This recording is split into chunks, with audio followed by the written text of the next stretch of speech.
Jesus is nailed on the cross. Akpodo Yesu n'obe. Anyị esebụrụghị Yesu na-enye gị ekene. Maka na obe eji amị ya so ya gbapụta ụwa.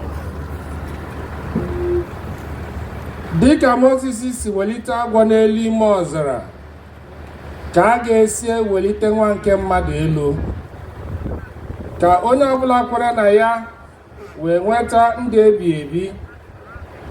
Esi n'ala welite m elu, aga m adọtara onwe m mmadụ niile.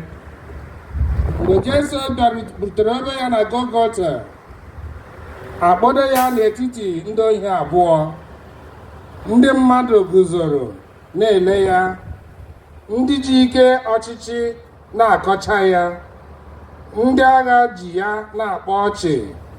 Ma Jesu sị, Nna, biko gbaghara ha maka na ha amaghị ihe ha na-eme. O mezuola ihe edere n'akwụkwọ nsọ sị, ndị mmadụ na-akọcha m na-eleda m anya, ha ji m akpa ọchị, na-emeghere m ọnụ, na-efere m n'isi. Ndị ajọ mmadụ agbaala m gburugburu, ha dụpụrụ aka m na ụkwụ m. Enwere m ike ịgụ ọkwụ niile ọnụ. Ka anyị rịọ arịrịọ. Chineke m, ekwela ka nta ahụhụ ọbụla n'efu, ma were ahụhụ ọbụla ga-abịakwasị m na ndụ, sachapụ m njọ m niile. Bịa kwadobe m nke ọma maka alaeze gị nke na-abịanụ.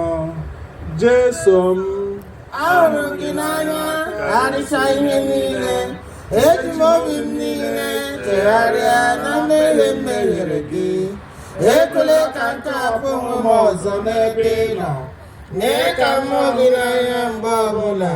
Bịa mee ihe ọbụla masịrị gị. Nna anyị nọ n'eluigwe, Otuto dịrị aha gị, ka ọchịchị gị bịa, ka e mee uche gị n'ụwa ka esi eme ya n'eluigwe. Nye anyị tata nri nke ụbọchị anyị, gbaghara anyị mmehie anyị ha, dịka anyị si gbaghara ndị mehiere anyị.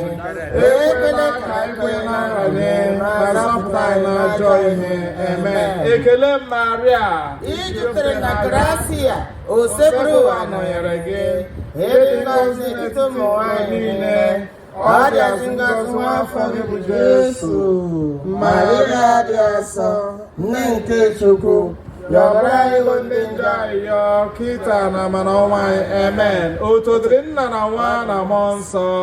etu ọ dị n'izizi Pita na mgbe niile n'uwe ebere. Jesu akpọdoro n'obe maka ihe anyị. Mere anyị ebere. Nke a bụ ọbara ọgbụgba ndụ, ọbara ọgbụgba ndụ, nke a ga-agba